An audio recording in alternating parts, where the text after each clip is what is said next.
A good evening student. आज का topic हमारा है टेंस। टेंस का मतलब होता है काल। टेंस का मतलब काल। काल मतलब समय। क्या होता है? समय, टाइम। टाइम। टेंस को कितने भागों में डिवाइड किया जाता है? टेंस को कितने भागों में डिवाइड करते हैं? टेंस को मुख्यतः तीन प्रकार से वर्गीकृत किया जाता है। कितने प्रकार से किया जाता है? 3 प्रकार से। पहला कौन सा होता है? पहला है हमारा प्रेजेंट टेंस। दूसरा कौन सा होता है? पास्ट। तीसरा फ्यूचर। दूसरा होता है पास्ट टेंस। तीसरा कौन सा होता है? फ्यूचर। तीसरा फ्यूचर टेंस। तीनों को हिंदी में क्या बोलते हैं? प्रेजेंट को बोलते हैं वर्तमान काल।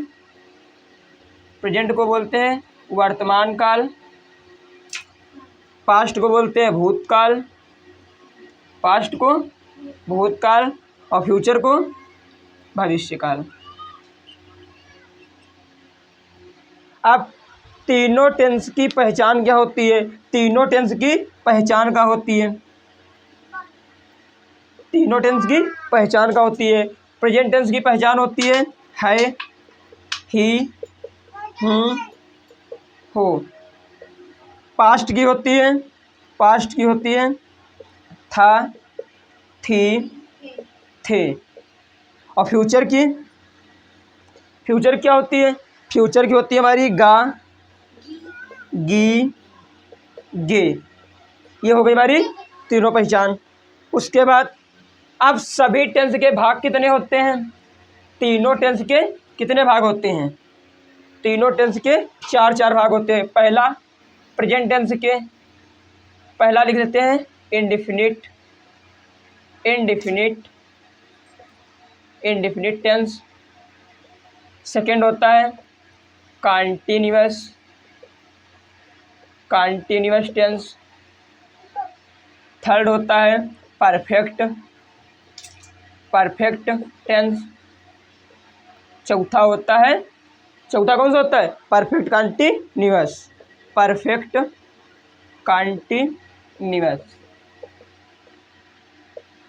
अब बात आती है कि इंडेफिनिट टेंस की पहचान क्या होती है? इंडेफिनिट टेंस का मतलब क्या होता है? इंडेफिनिट टेंस का मतलब होता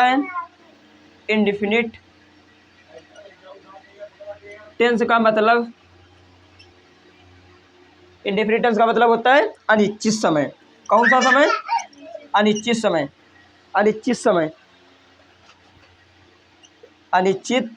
समय।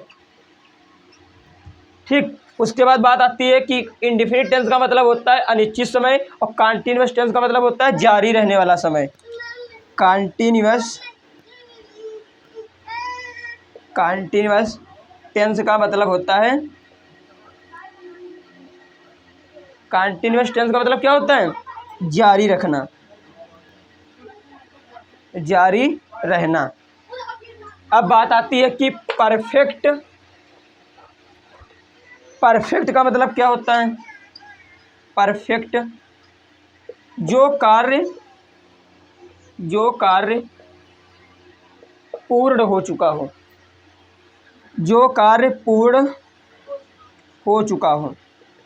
वो क्या होता है? Perfect tense. अब उसके बाद आता है कि परफेक्ट कंटीन्यूअस का मतलब क्या होता है? परफेक्ट कंटीन्यूअस का मतलब होता है कि परफेक्ट कंटीन्यूअस का मतलब होता है जो कार्य समय के साथ किया जाता है।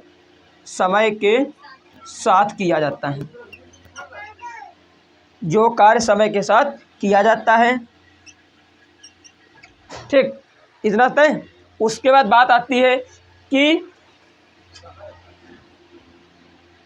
टेंस कितने होते हैं? 3।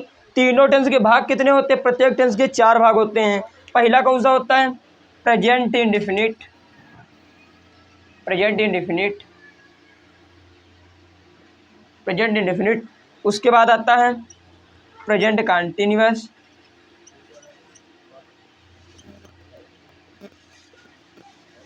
Present continuous.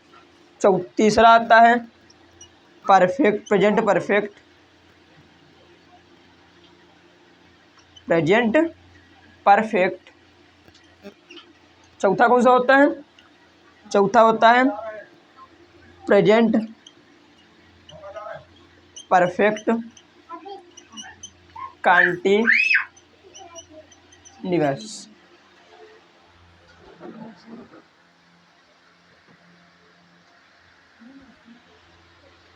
अब सबसे पहले टेंस कौन सा आता है? सबसे पहले टेंस आता है हमारा प्रेजेंट इंडेफिनिट। पहला आता है present indefinite type, present indefinite. पहला है प्रेजेंट इंडेफिनिट, प्रेजेंट इंडेफिनिट। उसके बाद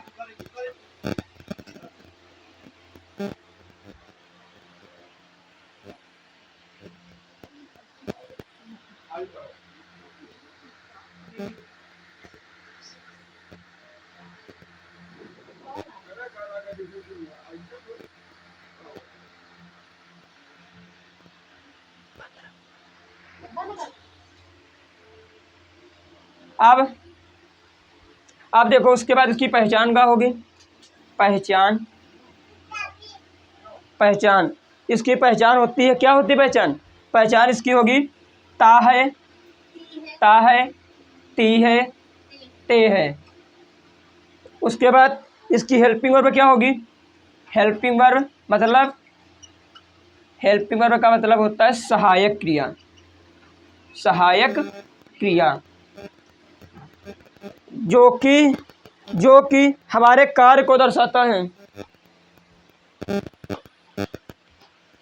जो कि हमारे कार्य को दर्शाता है। वो कौन दर्शाता है? सहायक क्रिया। मेन वर्ब क्या होती है? मेन वर्ब की फर्स्ट फॉर्म, मेन वर्ब की फर्स्ट फॉर्म। ठीक, बात ये आती है सब लागू कब होगा? ये होगा जब टाइप फर्स्ट, टाइप फर्स्ट। पहला टाइप कौन सा होता है? पहला होता है हमारा असर्टिव, असर्टिव टेंस। इसका दूसरा नाम होता है सिंपल सेंटेंस यानी कि साधारण वाक्य, सिंपल सेंटेंस यानी कि साधारण वाक्य। इसमें क्या होता है? इसमें सबसे पहले ये होता है रूल रेगुलेशन। क्या होता है इसमें? होगा कि हेल्पिंग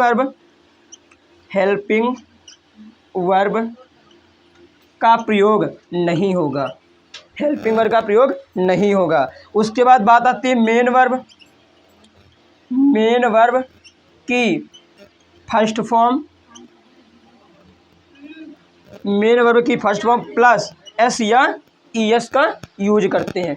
उसके बाद इसके बाद बात ये आती है कि मेन वर्ब की फर्स्ट फॉर्म के साथ एस या ई एस लगता है। एस या ई एस लगता कब है? ये देखो लो, एस या ई एस तब लगेगा बच्चों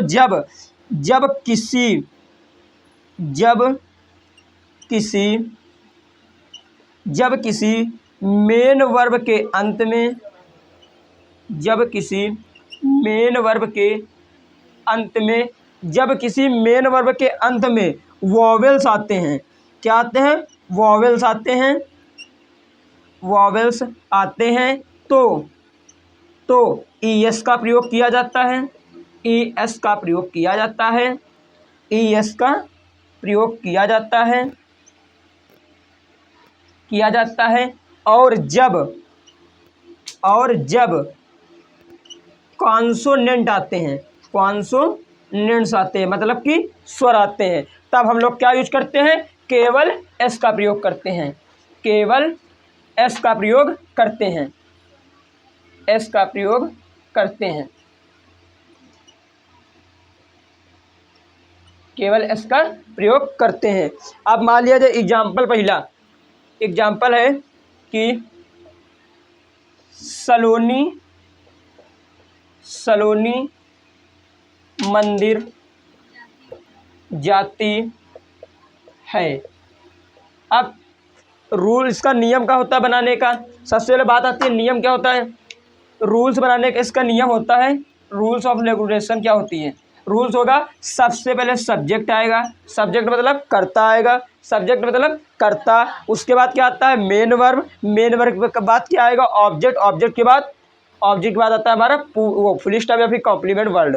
ठीक, subject plus main verb, main verb. और मेन वर्ब की कौन सी फॉर्म आती है, मेन वर्ब की फर्स्ट फॉर्म आती है, मेन वर्ब की फर्स्ट फॉर्म, मेन वर्ब की फर्स्ट फॉर्म प्लस एस या ई एस लगता है। अभी बताया था कि मेन वर्ब की फर्स्ट फॉर्म के साथ क्या लगता है, एस या ई एस लगता है, एस या ई एस लगता है, plus object plus complement. Complement का मतलब क्या होता है, पूरक शब्द, जो शब्द बचते हैं वाक्य के अंत में वो अंत में लिखे जाते हैं। उसके बाद आता है हमारा, ये होता है हमारा रूल्स। अब बनाने का नियम हो गया ये। अब कह रहा है सलोनी मंदिर जाती है, तो इसमें हमको कर्ता सबसे पहले ढूंढना है, सबसे पहले कर्ता ढूंढना है।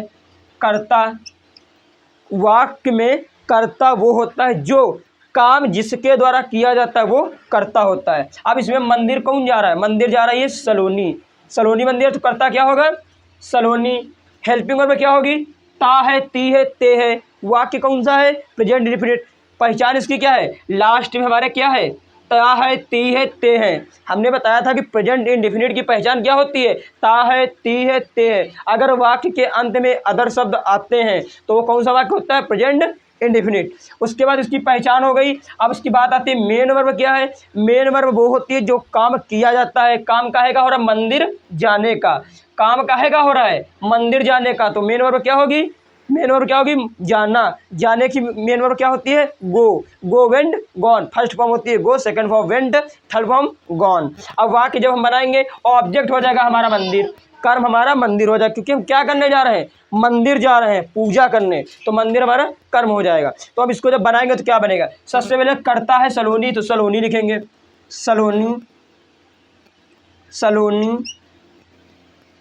मंदिर, सलोनी गो, सलोनी गो। हमने ये भी बताया था कि जब मेन वर्ब के अंत में वॉवेल्स आते हैं, क्या आते हैं, vowels, A E I O U, 5 vowels होते हैं, उनके अंत में क्या आ जाए, ओ आ रहा है इसमें, इस मेन वर्ब के अंत में ओ आ रहा है, तो एस लगेगा कि यस लगेगा, इसमें ई एस, तो गोज। उसके बाद टू टेम्पल, टेम्पल। अब बात ये आती है कि टू किस लिए लगा, ये टू का यूज किस लिए हुआ, वाक्य में तो टू का कहीं मतलब दे नहीं रहे हैं। टू का मतलब होता है जब किसी एक स्थान से दूसरे स्थान पर जाया जाता है तो सदैव टू का प्रयोग करते हैं। आप सब लोग नोट डाउन कर लो और जिसको स्क्रीनशॉट लेना हो ले सकता है। देखो अब अदर एग्जाम्पल, पहला लिखो एग्जाम्पल, पूजा विद्यालय, पूजा विद्यालय जाती है, पूजा विद्यालय जाती है। सेकंड लिखेंगे राधा क्रिकेट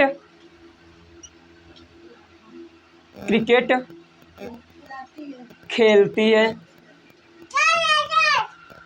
राधा क्रिकेट खेलती है। उस तीसरा है मोहन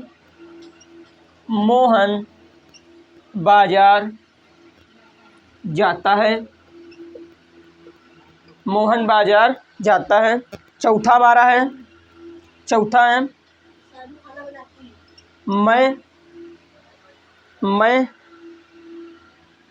एक फिल्म देखता हूँ, मैं एक फिल्म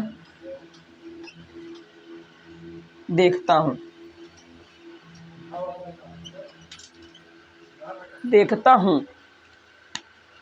देखो सबसे पहले इनको बनाएंगे कैसे,